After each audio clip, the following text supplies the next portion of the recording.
Welfare Research Network, and of course the word welfare and the word child welfare has been, distorted and given such a bad rap. But we want our children and families to fare well. What can people do in the aftermath of a residential school internment experience to regain those sacred things that were taken, their language, their culture, their family, everything that's tradition and their birthright?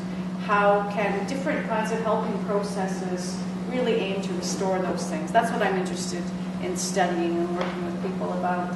I think it's important to say, like in an Indigenous worldview, we don't see children as little individuals, like out in the world by themselves. We see them really connected to their mom, their dad, and their grandma, and their relatives. And so even the idea of the word child in an Indigenous framework, it means like a child surrounded by their relatives.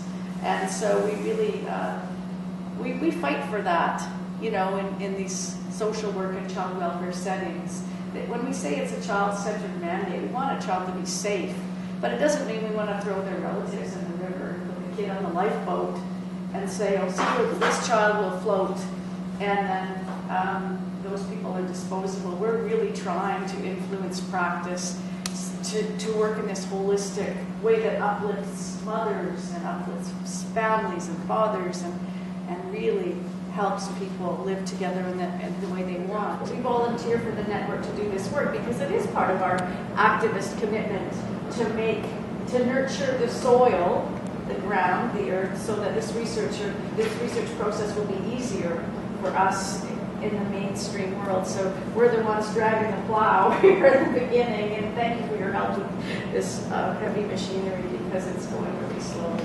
So we've been talking a lot about location and place and voice and people, but very often in Aboriginal communities when Indigenous people meet each other, some of the common questions are, who's your family?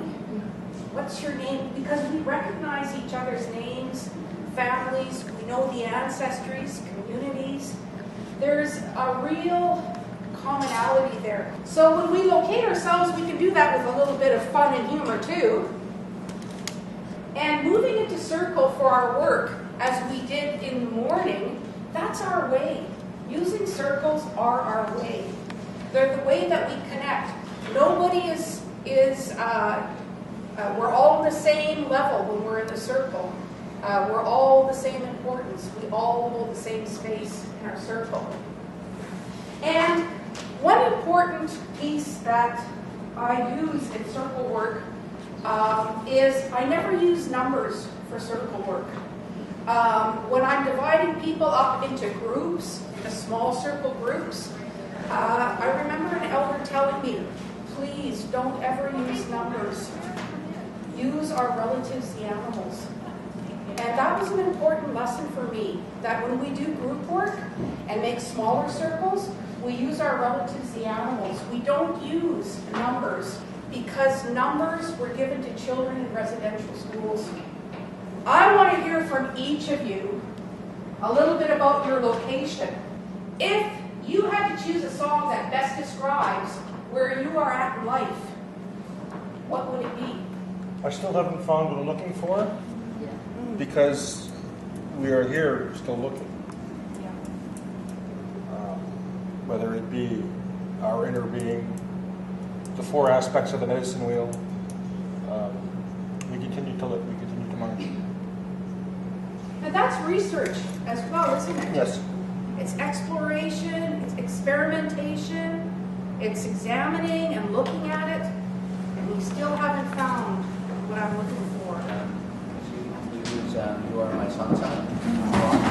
So, and for the Aboriginal people, I think it's very representative because, there's been literally decades, if not centuries, of hardships that the Aboriginal community has gone through government legislation, through residential school, and through the tearing apart of our cultures and communities and families, to the point of here we are today, research going on about Aboriginal children.